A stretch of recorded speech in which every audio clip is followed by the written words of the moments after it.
मागील 20 वर्षापासून आम्ही वामनराव बर्डे लोकसेवा प्रतिष्ठानच्या माध्यमातून निरनिराळे सामाजिक उपक्रम करत असतो। परंतु एक अचानक आम्ही शिक्षक जे बुद्धिजीवी लोक असतात आम्ही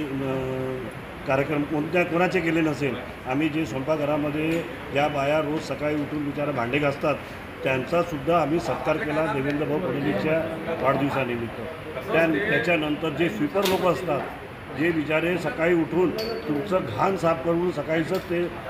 कचरा साफ करतात महानगरपालिकेचे, त्यांचासुद्धा कपडे वगैरे देऊन आम्ही सत्कार साजरा केला। म्हणजे अशा प्रकारचं सामाजिक उपक्रम ते कोणाचा सत्कार करायला पाहिजे अशा प्रकारचे उपक्रम आम्ही मागील सातत्याने 15 ते 20 वर्षापासून राबवत आहे। त्यात आमचा हा एक उपक्रम म्हणजे बुद्धिजीवी जे शिक्षक असतात, जे शिक्षक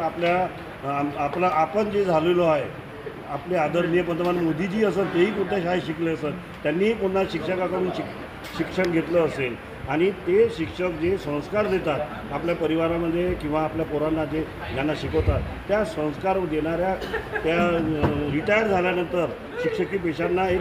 फ्रस्ट्रेशन येते का बाबा ज्या बिचारे 60 वर्ष आपलं त्या शाळेमध्ये देतात, तर त्यांचा आम्ही सगळे आमचे वामनराव बर्डे प्रतिष्ठानचे सगळे पदाधिकारी म्हणून आम्ही एक सत्कारचा कार्यक्रम ठेवला आणि तो आज या ठिकाणी आम्ही तुम्ही पाहिलंच असेल, आम्ही त्याप्रमाणे त्यांना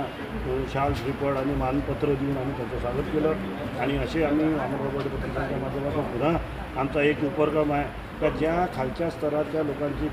शोषित पीडित लोक आहे, ज्या लोकांनी आपल्या संसार थाटून आपल्या गरिबीतून जसे उंचावले त्यांचासुद्धा आता एक आमचा मानस आहे सत्कार घेण्याचा। आम्ही त्यांच्यावर अभ्यास करणार आहे, त्यांची लिस्ट तयार करणार आहे, त्या लोकांचाही सत्कार याच ठिकाणी किंवा अजून दुसऱ्या ठिकाणी करायचा आम्ही ठरवलेलं आहे। आणि असे आम्ही उपक्रम वृक्षारोपण असो, बॅडमिंटनचे क्रिकेटचे क्लब असो, क्रिकेट असो, बॅडमिंटन असो, हॉकीबॉल असो, नंतर आध्यात्मिक कथा असो किंवा निरनिराळ्या पोरांना प्रोत्साहन देणारे आम्ही मोटिवेशनल कोर्स असो, असे माझे वामनराव बर्डे लोकसेवा प्रतिष्ठानमध्ये आम्ही करत आलेलो आहे आणि पुन्हा भविष्यात अशा प्रकारचं आम्ही काम करत राहू।